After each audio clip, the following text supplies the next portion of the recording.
So, Jordan, I guess the first question is, what does a man without a position do during practice? Explain what you're. A lot more than I thought. A lot more than I thought. Yeah. It's really, and Neil says this all the time within our staff is kind of the viewpoint that you take.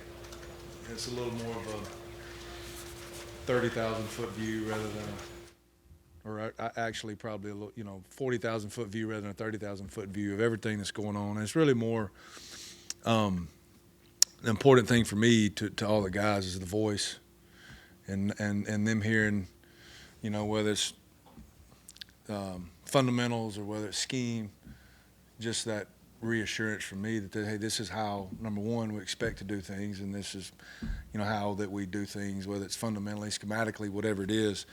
That's the biggest thing for me is being able to touch every part of the defense, and that may be in meetings, that may be in individual time at practice, maybe anything outside of the team period, which I always have. So, and that's good. That's good for me. It's good for the relationship side of things all across the board. It reaffirms whatever message we have, whether it's by the day or maybe it's by the spring or maybe it's just overall what we're trying to get better at, what we're trying to do. It's just reinforcement of the message. So during meetings, do you float from room to room? How do you do that? And do you think you're end up concentrating more with one group than another? No. The simple answer is no. I don't think I will. Answer the last question first, and then the first question is, I'll float around. There's also some things. Vic's been here now for a couple months, and so there are some things that that I play catch up with him. As we get as the installs get a little deeper. So if there's where I spend a little more time than others, is probably there at outside backer, just getting him up to speed. But honestly, that's not something I'm really worried about with him. So it's really just whatever the importance is of that day. There's sometimes, again, it's a message. Sometimes it's a certain fundamental. Sometimes it's a schematic thing. And what needs to be the most important part of that is where I'll spend my time. What are your thoughts of Vic so far? The same as I've known him a long time. And here's when people ask me about hiring Vic, we coached and recruited against each other in the Sun Belt, and as a position recruiter, especially in your first couple years of your career at whatever the next highest level is. You're really, really out there trying to find an edge. And one thing that always stuck out to me is everywhere I thought I was by myself, that guy walked in. And it's Saturday morning wrestling tournaments or everybody I had to fight for, I usually had to fight because we coached the same position.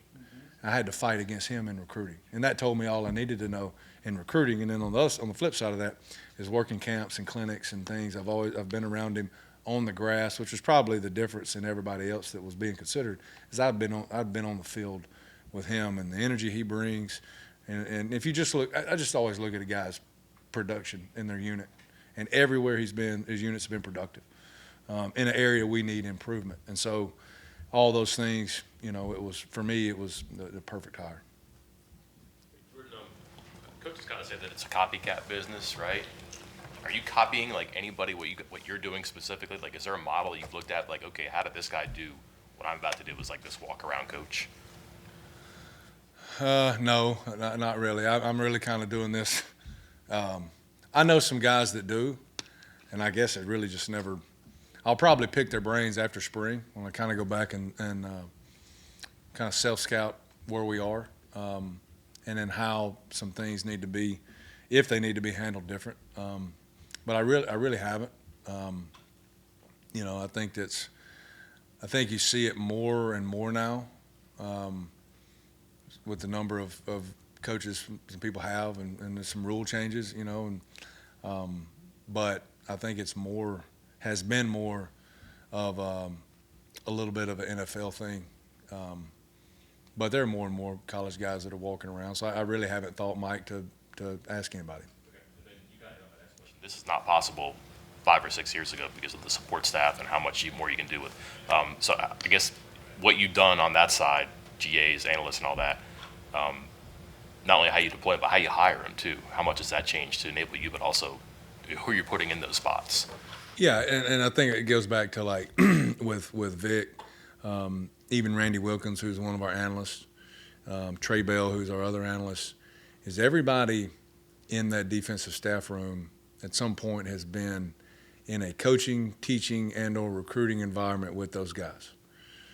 And that was one of the things that I was very adamant about in the evaluation process of the candidates, was those are the things I wanted to know. I wanted to have a really good knowledge of how good a teacher they were, how good they were on the grass, and where and who and how productive they had been in recruiting. And that was really the things that I looked at the most. And so you're right. I mean, 5 years ago, it's not even, you couldn't do it. But having those guys in those roles, and all those things, you know, to me, just coach to coach equals trust. So that was the biggest thing. Jordan, look at your defense as a whole. Start with the newcomers. I mean, you've got, I don't know, at least a half dozen on your side of the football. So give me a little evaluation on what you've seen, not just day one, but what you think of those guys. You know, I'll start with really kind of the guys that have been here the longest. Aiden Garnes is a guy we really got a good look at, you know, going back to last year.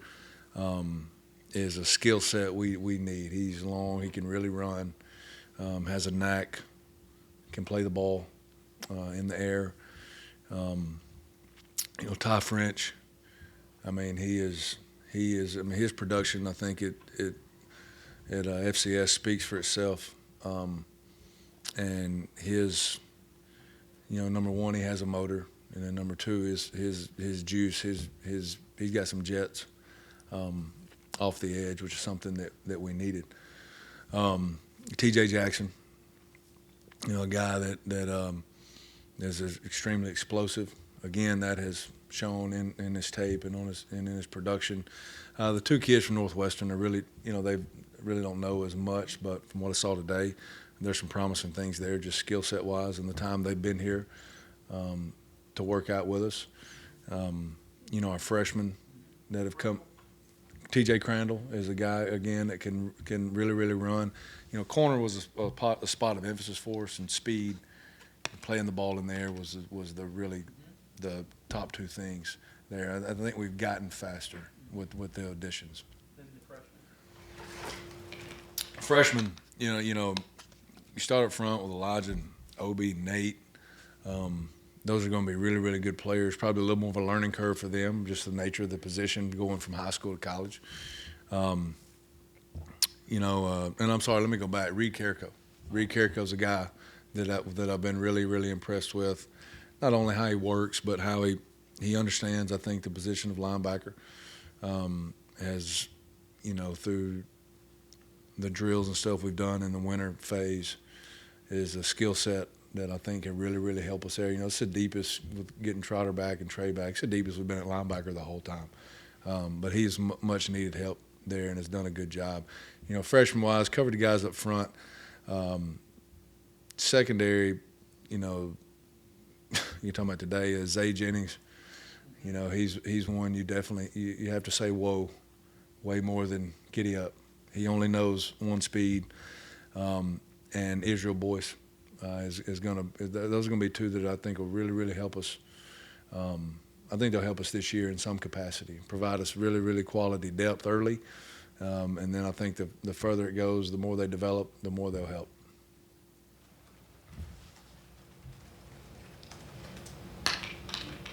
So, I mean, corner was an area of emphasis, and your whole defensive backfield. I mean, you got a couple guys coming back, but you sort of have to rebuild. Do you think you've got the talent there to do that, or is there still needs back there? Yeah, I mean, I think the pieces are there. You know, you always have to have. You know, I said this last year going in the season. You know, there's always those second or third year guys that, you know, if you're counting on true freshmen, you're not that's not really fair. Some are better than others, but it's not really fair to them.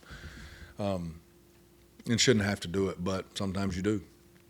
But it's always those second or third year guys. And I said this last year, Trey Latham was a guy we said going in that had to really perform for us. And he did. And if you look at us through 5 ball games, which was the TCU game, all right, and then kind of right after that, you see this dip, and then you really kind of come back up.